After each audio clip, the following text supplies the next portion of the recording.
maraming Christmas light dun sa ano, Asian store? Ay, Chinese New Year. Oo nga pala. Chinese New Year. Ang daming tao ah. Punong-puno ah. Puno lang. Pag punong-puno, wala lang. Wala ka na mapaglagyan. Wala ka na maparkingan.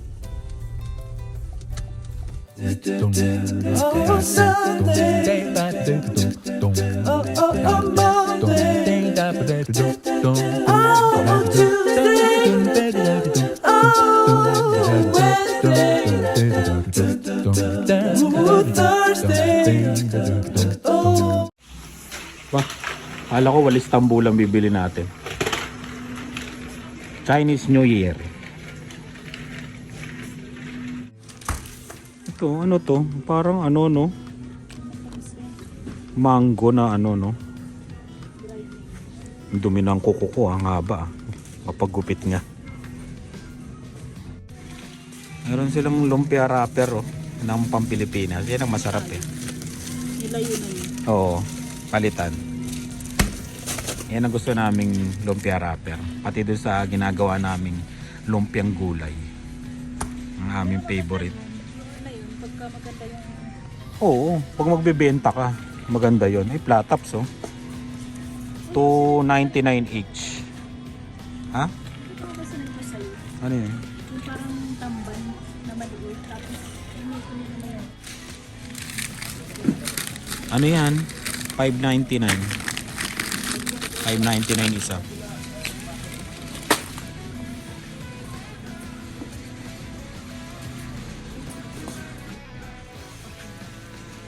Kalabasa, maganda dito, tama lang yung sukat oh, no?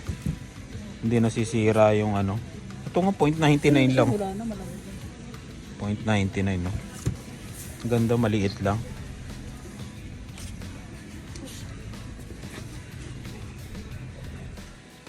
Kuha ka ng maliit lang para pang ano natin.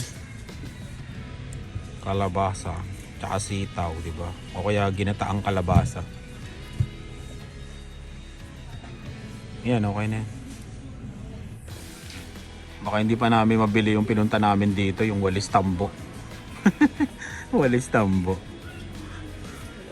Ayan. Ang galing, umikulay. Sari manok. Tingnan. Sari manok. Ang kulit eh, no? Magkano? Oh, Baguio to ha, Baguio. Mami, ito nga. Sari manok na ano. Na walis. Bago umuwi, bili ng mga chichirya. Tsaka pambaon. Ay, meron pa tayo dun chichirya, no? Oo. Marami pa. Pambaon lang, pambaon. Ng mga dinosaur.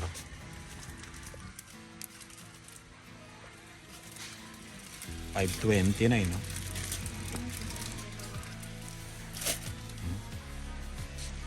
Bago yun, ah. Ayun, no? Special chip charon crunch. Ulit eh, no? May ano tayo? Canton? May miswa ba tayo doon? Meron. Walang tortillos, no? Na pula. Meron tortillas kulay itim, pero pula wala.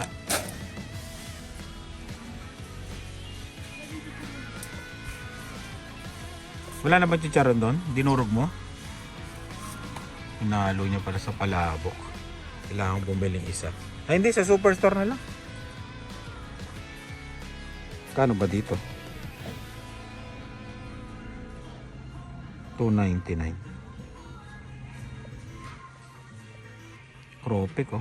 Ah, masarap to. Parang nangangasim ako. $1.99 Bulacan fish cracker. Bili nga tayo. Bigla akong ano, alam niyo yung parang na ano, natakam.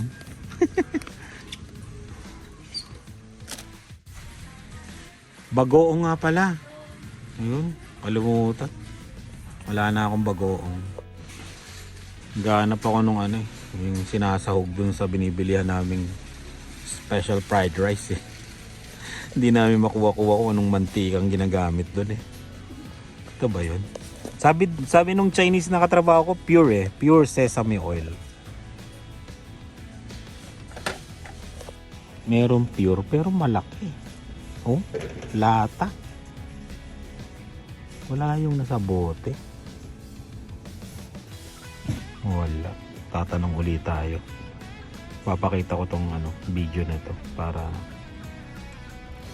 makita niya kung anong ginagamit. Hindi niya masabi sa akin kung anong tatak eh. Kala ko nasa cashier na si Lani. Nandito pala.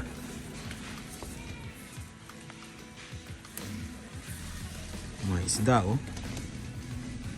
Uy, malalaglag yung sarimanok na Walis tambo namin. Galunggong.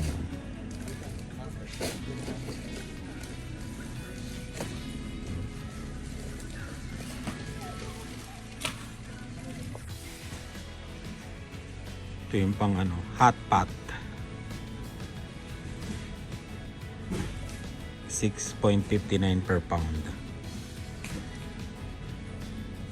Oh, chicken wings oh, 8.99. Ilang piraso? 1 kilo. Ito pwede na to mami oh, pang chicken wings. 8.99. Frozen chicken. Nakatimpla na siguro yan. Meron pa ako dun eh. Saka na tayo bibili. Ito. Beef chuck roll. 9.99 per pound. Tinapa. Bili tayong tinapa. Wala na yung binili kong tinapa na maliliit na tamban. Ay tamban ba yun? Yung parang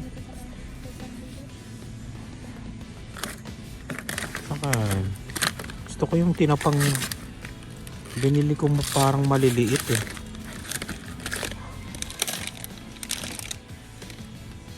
Wala siya.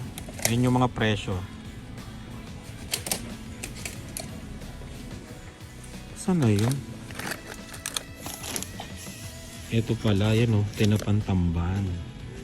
Philippines best. Magkano doon? Hindi mo na alam ko. Hindi na makita yung mga Philippines best. Wala nang kung magkano to. Tinapang tamban. Smoke.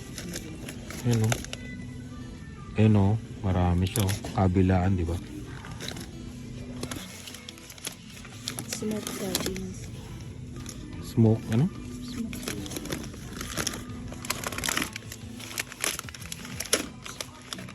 Wala talaga. Kinukuha ko yung medyo maliit eh para marami. Ito na nga. Ayun. 6.99 mami. 6.99. 6.99 para sa ganito. Para saan? Magaganyan tayo. Tara na, dumadami na naman. Let's go. Delicates. Eh, bangus oh. Ang bango 7.99 each. Ang Maynila Choice brand 9.49. Dalawang klase. Ito yung 7.99. Ay tama. Ayan. Matataba rin no. Gagawa kami ng ganito. Yung lagi namin binibili. Ang mahal kasi kaya pag-aaralan na namin gumawa. Favorite yan. Yung mga dinosaur kumakain kasi nun. Tara na. Makita natin dito.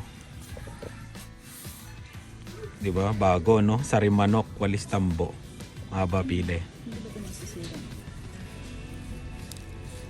Hindi. Okay pa yan. Sarimanok, walis tambo.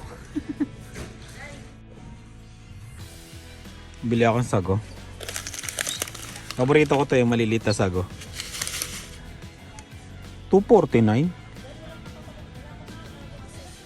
Wala na. Yung palabok sauce. Meron ka pa nito? Paborito ko to eh. Yung sagong maliliit. Palabok sauce. Saan ba nakalagay dito? Palabok sauce. Kalamansi, oh. Papabili na naman ako. Lemon na nga lang. Mahal, $7.99. $7.99, no? Toyo. Saan yung palabok sauce? Saan nakalagay?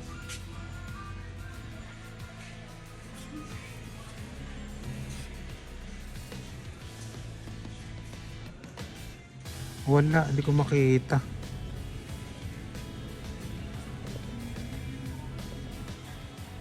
Hindi ko makita. Nagkaroon tayo tuloy ng tour sa Asian Store. Asian Store Tour. Palabok. Yun, nakita ko rin. Palabok, palabok, palabok. Yun ang problema. Ayun. Palabok. Okay na. $2.29.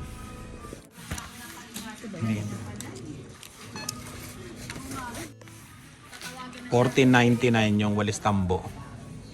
Grabe, no? Tara. $119 lahat. $119. Ito. Diba?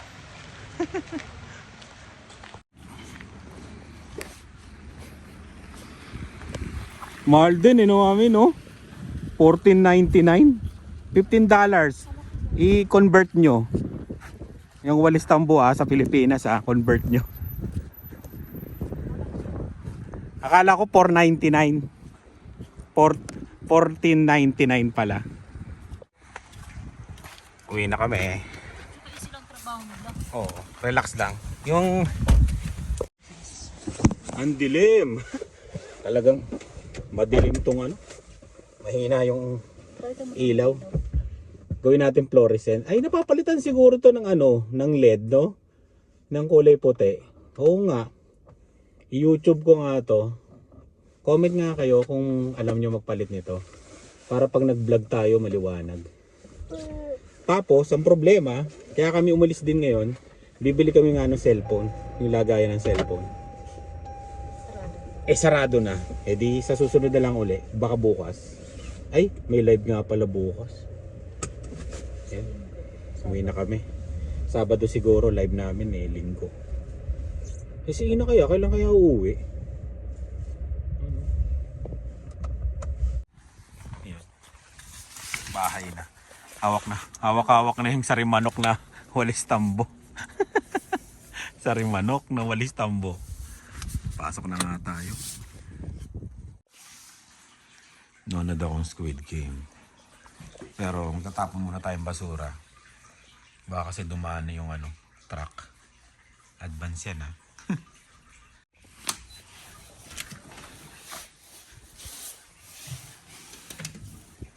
Kailangan na magtapon ng basura.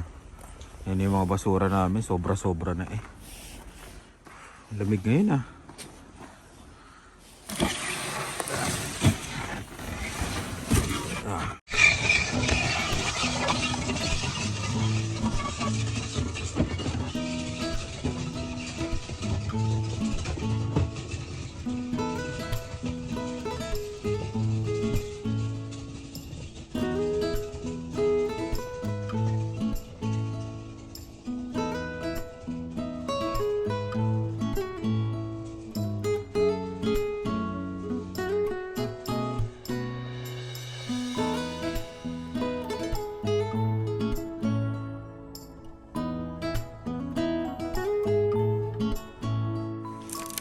Bigat na, tumigas na.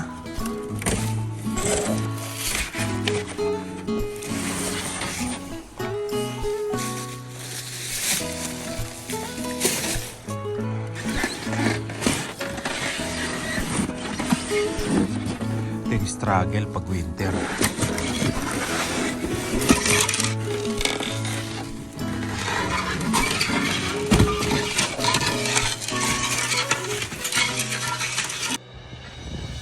Grabe. Parang malamig ngayon. Sabi nila +3 lang. Parang iba yung lamig ah. Solid eh. Ayun. Alis na tayo sa freezer. Grabe. Ay mami, hindi mo pala natanggal to. Ito. Ito. Sa pintuan. Yung pampasko.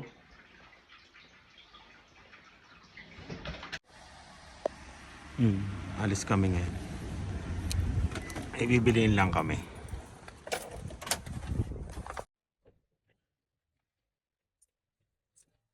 Yes. Ay alis kami ngayon. Ipupuntahan lang kami. Ano ba bibili mo saan? Oh. Thompsons. Daan muna tayo ng ano, lagayan ng cellphone. Pero hindi ba to? At hindi gumana yung... Yun ako, ang baba pala. No?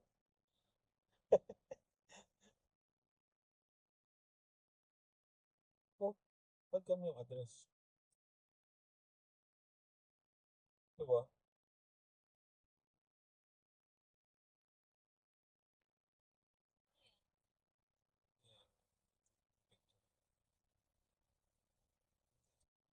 Kabila. Kaya sa pa, pa. Ay, bago nga pala kami umalis eh. Yun. Yung mga nag-message tungkol dun sa ano, yung mga in caregiver pathway daw na baka daw hindi maano. Yung mga nagtatanong sa akin eh, mga caregiver sa Pilipinas. Kung, kung yung balita daw ba dito eh, tuloy pa daw ba yung caregiver? May nabalita ka ba? Wala. Eh, yun, caregiver na kung tutuloy, kasi di ba nangako yung si Mark Miller na landed PR. Ayan. Tapos, nanood ako ng, ano, ng news kasi pinalita sa news na yun. Yung mga caregiver daw, binasa ko yung mga comment nila, nagmamadali daw ma-PR. Bakit daw yung mga nandito, eh, nagmamadaling ma-PR, pati yung, ano, nagmamadaling ma-PR yung mga caregiver dito. Bakit daw nagmamadali? Eh, talagang kailangan ng, kasi mawawala na sila ng mapapapil eh. Tsaka matagal na yata silang hindi PR, mga nandito. Kaya, medyo nagtatampo sila dun sa, ano ba yun? Sa policy na yung mga caregiver na hinar sa Pilipinas, pagdating dito, landed PR. Kaya sila nagmamadali ding ma-PR na nandito sila. 'Di ba? Kasi nga, baka matabunan sila eh, nung ano, yun, pagka maunahan sila noon, mga yon. Ang problema naman, baka daw hindi ituloy yung pangako ng liberal na pagpunta dito ay PR. Yung caregiver pathway, baka daw hindi matuloy kasi nga, di ba, nagkakagulo nga si Justin Trudeau eh, umalis na. Di ba? Ngayon, pati yung mga nandito at pati yung mga papunta, eh, hindi alam kung ano ngayon gagawin. Kasi nga, pareha sila ngayon na nag-aabang kung mag-PR sila o hindi. Di ba? Pagpunta nila dito o kaya yung mga nandito naghihintay ng PR nila. Kaya yung may nag-comment doon parang binas yung mga caregiver. Sabi, bakit nagmamadali kayo ma-PR? Mahirap. Mahirap yung sitwasyon dito pag hindi ka na-PR. Kasi pag nanalo yung conservative, hindi natin alam kung ano yung ano nila, policy nila, di ba? Kung biglang sabihin nila, hindi na sila magbigay ng papel, uwian niya. Para sa akin, nakakatakot yun. Nakakatakot din na natatakot din ako sa sitwasyon. Yung iba pamimili. Malamang kasi, karamihan kasi ng mga yun ang babash, mga wala din yung hindi nila nararanasan yung nararanasan ng mga nandito sa atin. Kaya, ewan. Kung taga-Canada naman siya, oo, swerte niya. Oo, no? Hindi niya naranasan na mamroblema sa application. Ako naranasan ko mamroblema na ano, na yung akala mo hindi naranasan ko yun nung higpit dati na kailangan after 4 years, kailangan ma-PR ka. Pag hindi ka na-PR ng 4 years, uwi ka. Naranasan ko yun. Kaya alam ko yung pakiramdam nung alam mo yung mawawalan ka na ng status, mawawalan ka ng papel. Alam ko yan. Kaya mahirap na sitwasyon yan. Kaya yung mga iba nagmamadali ng makahanap, nagmamadali ng makakita ng PR. Ayun. Mahirap yan. Mahirap. Alam mo yung mga sleepless nights na na hindi na makatulog, gano'n, kakaisip. Kasi iniisip nila yung anak nila, nag-aaral na dito, di ba? Nakapagsimula na, tapos babalik sa Pilipinas. Yung mga gano'n. Mahirap na sitwasyon. Kaya sana yung mga iba, sana intindihin na lang natin sila. Pero may mga nagko-comment din na wala, pinasok mo yan. Kailangan harapin nyo kung ano yung mangyayari sa inyo. Hindi naman kami.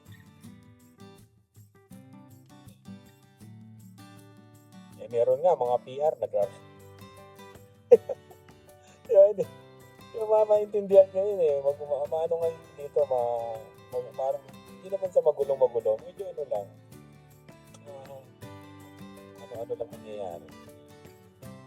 Tapos nag-resign pa si Gus. Wala pang parking. Hanggang may sinasabi yung katrabaho kong puti Hanggang March 24 kung nagkakamali ako. Hanggang ganun daw, wala daw head. Yung Canada.